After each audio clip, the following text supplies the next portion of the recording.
सुरुवात करूयात। अजित पवारांच्या विमान अपघातावरती काही नेते संशय व्यक्त करतात, त्याच संदर्भातल्या टॉप 9 बातम्या पाहूयात। सुनेत्रा पवारांच्या शपथविधीचा वाद निरर्थक आणि चुकीचा, अशा पद्धतीचं राजकारण बंद झालं पाहिजे। रामदास कदमांच्या वक्तव्यावर मुख्यमंत्री फडणवीसांची टीका। पवारांना शह देण्यासाठी तटकरेंचं गलिच्छ राजकारण, दादांची राख विझली नव्हती, तो सुनेत्रा पवारांना शपथ घ्यायला लावली। शरद पवार राष्ट्रवादीचा ताबा घेतील असं तटकरेंना वाटलं, रामदास कदम यांचं वक्तव्य। सहयोग निवासस्थानी शरद पवार आणि पार्थ पवारांमध्ये चर्चा, सांत्वनपर भेटी दरम्यान पवार आणि पार्थ पवारांमध्ये चर्चा, दोघांच्या चर्चेवेळी रोहित पवारही उपस्थित। अजितदादांच्या विमानात बॉम्ब होता हे तपासलं पाहिजे, पहिला स्फोट हवेतच झाल्याचं दिसतंय, घटनेचा तपास सार्वजनिक करा, खासदार बजरंग सोनावणेंची मागणी। बजरंग सोनावणेंकडे पुरावे आहेत का? बजरंग सोनावणेंच्या वक्तव्यावरून छगन भुजबळांचा सवाल, अजितदादांच्या विमानात बॉम्ब होता का तपासा, बजरंग सोनावणेंनी केली होती मागणी। कोणाला कशाचाही संशय येऊ शकतो, संशय व्यक्त करणं हा प्रत्येकाचा अधिकार, बजरंग सोनावणेंच्या वक्तव्यावर जितेंद्र आव्हाडांची प्रतिक्रिया। अजितदादांच्या विमानात बॉम्ब होता का हे तपासा, बजरंग सोनावणेंनी केली आहे मागणी। पुणे सीआयडी कडून विमान अपघात प्रकरणाची चौकशी सुरू, अजितदादांचे ओएसडी अनिल डिकलेंचाही जबाब नोंदवला जाणार। याआधी दादांचे खासगी सचिव अविनाश सोलवटांचा जबाब नोंदवला।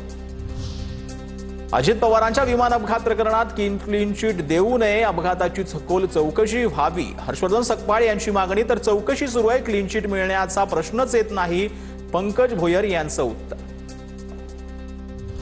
दादांच्या विमान अपघाताची चौकशी जलद गतीनं सुरू, चौकशीत काही आढळल्यास सरकार कारवाई करेल, मंत्री संजय शिरसाट यांचं वक्तव्य। अवघ्या दिवसभरातील मोठ्या टॉप 9 घडामोडी। सोमवार किंवा मंगळवारी सुनेत्रा पवार मुंबईत येणार, राष्ट्रीय अध्यक्षपद सांभाळा, सुनेत्रा पवारांना सांगणार आहोत, छगन भुजबळांची प्रतिक्रिया। तर सुनेत्रा पवारांना राष्ट्रीय अध्यक्षपद द्या असं सर्व पदाधिकाऱ्यांचंही मत, भुजबळांचं वक्तव्य। सुनेत्रा वहिनींना अध्यक्ष करण्याच्या कार्यकर्त्यांच्या भावना, राष्ट्रीय अध्यक्षांच्या प्रश्नावर रुपाली चाकणकरांची प्रतिक्रिया। अजित पवारांच्या अपघाताबाबत अनेक तर्कवितर्क लढवले जात आहेत, दादांच्या विमान अपघाताची चौकशी झालीच पाहिजे, नाना पटोलेंची मागणी। अजित पवारांच्या विमानाचा घातपात करणं शक्य नाही, यावेळेला एअरफोर्स अधिकारी अजय परांजपे यांचं मत। टेबल टॉप धावपट्टीवरती विमान उतरवणं कठीण काम, अजय परांजपेंची माहिती। विलिनीकरणाच्या कोणत्याही चर्चेत मी नव्हतो, विलिनीकरणाबाबत मला काही माहिती नाही, जितेंद्र आव्हाडांचा घुमजा। विलिनीकरणासाठी अजित पवारांनी पुढाकार घेतला होता, काही दिवसांपूर्वी केलं होतं वक्तव्य। मुंबई महापालिकेत शरद पवारांची राष्ट्रवादी महायुतीसोबत, मुंबईमध्ये निधीची कमतरता पडू नये यासाठी शिंदेंच्या शिवसेनेला पाठिंबा, पवारांच्या राष्ट्रवादीचे नगरसेवक अजित रावराणे यांची प्रतिक्रिया। ज्यांच्याकडे मुंबईची जबाबदारी आहे त्यांना त्याबाबत सांगितलं, रावराणेंकडून स्पष्ट। मुंबई महापालिकेत शरद पवारांची राष्ट्रवादी महायुतीसोबत, तर ही सुरुवात आहे, शेवटपर्यंत ठाकरेंची शिवसेना एकटीच राहणार, बाकी सगळे ठाकरेंच्या शिवसेनेला सोडून जातील, भाजपचे माध्यम प्रमुख नवनाथ बन यांचा टोला। राष्ट्रवादीच्या नगरसेवकाने शिंदेंच्या शिवसेनेला पाठिंबा दिली ही आश्चर्यकारक गोष्ट आहे, आमदार सचिन आहेर यांची प्रतिक्रिया। तर ती वैयक्तिक भूमिका की पक्षाची भूमिका आहे हे पाहावं लागेल, आहेर यांचं वक्तव्य। पवार साहेबांना निवडून आणायची तेवढी ताकद मवियाकडे आहे, आमच्याकडे मत जरूर आहेत। शरद पवारांच्या राज्यसभा टर्म संपण्याच्या पार्श्वभूमीवर संजय राऊतांची प्रतिक्रिया, मतांचा कोटा आमच्याकडे आहे, फडणवीस आणि काही लोकांनी अपशकुन करण्याचा प्रयत्न केला तरी काही होणार नाही, असाही दावा। बघूयात राजकीय टॉप 9 घडामोडी। एप्स्टीन फाईलमध्ये मोदींचं नाव वारंवार येतंय, संजय राऊतांचा मोदी सरकारवर निशाणा। तर आम्ही पाटकर फाईल काढली तर तुम्हाला तोंड दाखवता येणार नाही, नवनाथ बन यांचं राऊतांना उत्तर। सरकार डरपोक आहे, पंतप्रधान खासदारांना घाबरतात, मोदींना कोणापासून धोका आहे, खासदारांपासून काँग्रेसपासून या देशाला मोदी सरकारपासून धोका आहे, संजय राऊतांचं वक्तव्य।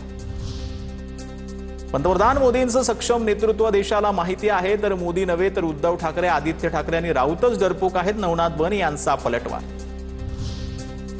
चंद्रपुरात महापौर पदाच्या मुद्द्यावरून मुनगंटीवार आणि जोरगेवार आमने सामने, चंद्रपुरात मुनगंटीवार समर्थक संगीता खांडेकर भाजपाकडून महापौर पदाच्या अधिकृत उमेदवार, तर काल सारिका सुंदूरकरांचाही अर्ज दाखल, सारिका सुंदूरकर जोरगेवार समर्थन. चंद्रपूरच्या काँग्रेस नगरसेवकांकडून गटाची नोंदणी, वडेट्टीवार धानोरकरांच्या 27 नगरसेवकांकडून गटनोंदणी. आधी दोन्ही गटांनी वेगवेगळी गटनोंदणी केली होती, तर चंद्रपूर महापालिकेत धानोरकर गटाला पहिलं 2.5 वर्ष महापौरपद. 31 मार्च पर्यंत लाडकी बहीण योजनेच्या ई-केवायसी दुरुस्तीची संधी. ई-केवायसी करताना चुकीचा पर्याय निवडल्यानं अनेकांना अडचणी, अनेकांच्या तक्रारी प्राप्त झाल्यानं दुरुस्ती करण्यासाठी पुन्हा संधी. लाडकी बहीण योजनेला अजित पवारांचं नाव दिलं पाहिजे. नंदुरबार मधील शिवसेना आमदार चंद्रकांत रघुवंशी यांची मागणी. नंदुरबार जिल्ह्यातील नमो उद्यानाला दिवंगत अजित पवार यांचं नाव. स्थानिक संस्थांचे निर्णय सत्ताधाऱ्यांच्या बाजूनच असतात. मनपा निवडणुकीत भाजपला बहुमत मिळाल्यावरून पटोलेंची प्रतिक्रिया. अमरावतीच्या एमआयएमच्या नगरसेविका मीरा कांबळेंच्या महायुतीला जाहीर पाठिंबा. महापौर आणि उपमहापौर पदासाठी महायुतीला समर्थन देत मीरा कांबळेंनी एमआयएम पक्ष सोडला. आमदार रवी राणांकडून नगरसेविका मीरा कांबळेंचं स्वागत. तर महापालिकांमध्ये महापौरांचं राज आज पाहायला मिळतंय. आज विविध महापालिकांमध्ये महापौर आणि उपमहापौर निवडले गेलेले आहेत. त्या संदर्भातल्या टॉप 9 बातम्या पाहूया. अहिल्यानगरमध्ये महापौरपदी राष्ट्रवादीच्या ज्योती गाडे, उपमहापौरपदी भाजपचे धनंजय जाधव यांची निवड. पिंपरी चिंचवडमध्ये भाजपचे रवी लांडगे महापौरपदी, तर शर्मिला बाबर उपमहापौरपदी विराजमान.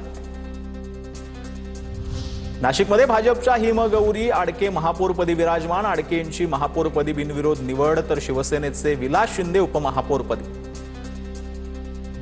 नाशिकात शिंदेंची शिवसेना भाजपासोबत सत्तेत सहभागी. भाजपचा महापौर आणि शिंदेंच्या शिवसेनेचा उपमहापौर राहणार, तर राष्ट्रवादीनं भाजपला पाठिंबा दिल्यानं भाजपसह शिंदेंची शिवसेना, राष्ट्रवादी मनसे सत्तेत असणार. जळगाव महापालिकेत महापौरपदी भाजपच्या दीपमाला काळे, उपमहापौरपदी शिवसेनेच्या मनोज चौधरींची बिनविरोध निवड. जालना महापालिकेत पहिल्या महापौर म्हणून वंदना मगरेंचं नाव निश्चित. भाजपाकडून वंदना मगरेंचं नाव निश्चित. उपमहापौर पदासाठी राजेश राऊत यांच्या नावाची भाजपाकडून शिफारस. कोल्हापूर महानगरपालिकेच्या महापौरपदी रूपराणी निकम यांची निवड. जिल्हाधिकाऱ्यांनी अमोल येडगेकडून रूपराणी निकमची निवड केलेली आहे. महापौर पदासाठीच्या मतदानात भाजपच्या रूपराणी निकम या आता त्यांना 46 मतं मिळाली, तर काँग्रेसच्या सचिन शिंदे यांना 35 मतं मिळाली. छत्रपती संभाजीनगरमध्ये भाजपचे समीर राजूरकर महापौरपदी, मात्र उपमहापौर पदावरून नाट्य पाहायला मिळाले. शिवसेनेकडून राजेंद्र जंजाळ यांच्या नावाची घोषणा करण्यात आली. महायुतीच्या पत्रकार परिषदेत ही घोषणा करण्यात आली.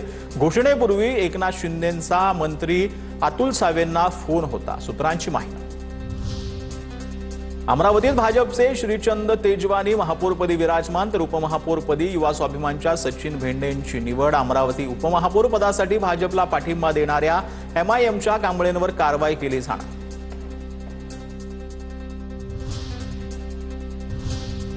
तर उद्या 12 जिल्हा परिषदांसाठी मतदान होतंय. त्या संदर्भातल्या टॉप 9 बातम्या पाहूयात. राज्यातील 12 जिल्हा परिषदा आणि 125 पंचायत समित्यांसाठी उद्या मतदान होणार आहे. जिल्हा परिषद निवडणुकीत सर्व पक्ष दिग्गज नेत्यांच्या प्रतिष्ठा पणाला लागल्या. पुण्यात मतदार यादीतील नाव शोधण्यासाठी मताधिकार ॲप जिल्हाधिकारी जितेंद्र डुड्डे यांनी ही माहिती दिली आहे. मतदारांचे संपूर्ण नाव किंवा मतदार ओळखपत्रांचा क्रमांक नमूद करून नाव शोधता येणार आहे. आगामी निवडणुकीच्या पार्श्वभूमीवर भोरच्या संवेदनशील भागात पोलिसांचा रूट मार्च पाहायला मिळालाय. कायदा व सुव्यवस्था टिकून राहावी यासाठी रूट मार्चचं आयोजन करण्यात आलंय. अफवांना बळी न पडता निर्भयपणे मतदानाचा हक्क बजावावा, पोलिसांचं हे आवाहन आहे. रत्नागिरी जिल्हा परिषद आणि पंचायत समितींसाठी 1693 मतदान केंद्रांवर उद्या मतदान आहे. 4286 मतदान यंत्र आता प्रक्रियेत सज्ज झालेत, तर मतदानासाठी 5455 अधिकारी कर्मचाऱ्यांचा फौजफाटा तैनात करण्यात आला. तर पुण्याच्या भोरमधील रायरेश्वर मतदान केंद्रावर पोहोचण्यासाठी निवडणूक कर्मचाऱ्यांचा अवघड पायी प्रवास पाहायला मिळतोय. लोखंडी शिडीचा वापर करून अवघड वाट सर करत अधिकारी मतदान केंद्रापर्यंत पोहोचले. 160 मतदारांसाठी मतदान केंद्राची स्थापना करण्यात आली. सिंधुदुर्ग जिल्ह्यातील जिल्हा परिषदेच्या 50 जागा तर पंचायत समितीच्या 100 जागांसाठी उद्या मतदान पार पडणार आहे। मतदान आणि मतमोजणीसाठी प्रशासन सज्ज झालंय, तर जिल्ह्यामध्ये 810 मतदान केंद्रावर मतदान पार पडणार आहे। मुख्य निवडणूक आयुक्त दिनेश वाघमारेंनी अलिबागमध्ये मतदान केंद्र आणि मतमोजणी केंद्र आणि स्ट्रॉंग रूमला भेट दिली आहे। रायगडमध्ये वाघमारेंनी मतदान प्रक्रियेचा आढावा घेतलेला आहे। राष्ट्रवादीला मत म्हणजेच अजितदादांना खरी श्रद्धांजली। शरद पवारांच्या पक्षाचे खासदार अमोल कोल्हेंकडून जिल्हा परिषदेवर राष्ट्रवादीचा झेंडा फडकवण्याचा आवाहन।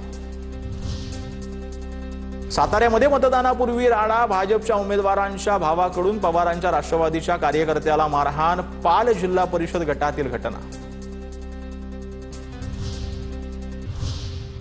तर आता दिवसभरातील मोठ्या टॉप 9 बातम्या। भारतानं अंडर-19 वर्ल्ड कप जिंकला। इंग्लंडला 100 धावांनी हरवलं। भारताकडून वैभव सूर्यवंशीच्या शानदार 175 धावा। भारतानं 6व्यांदा अंडर-19 वर्ल्ड कपवर नाव कोरलं।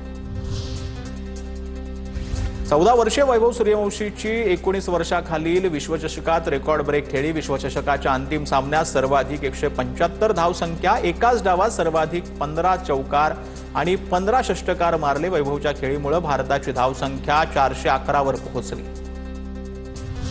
भारतीय संघावर पंतप्रधान मोदींकडून कौतुकाचा वर्षाव, तर मुख्यमंत्री फडणवीसांनीही थोपटली पाठ। हा विजय अनेकांसाठी प्रेरणादायी। मोदींकडून स्तुतीसोमर। हॉटेल विट्स लिलाव प्रकरणामध्ये संजय शिरसाटांच्या अडचणी वाढण्याची शक्यता। राज्य सरकारकडून चौकशी समितीत बदल। विभागीय आयुक्त जितेंद्र पापळकरांच्या अध्यक्षतेखाली 8 सदस्यांची समिती प्रकरणाचा छडा लावणार।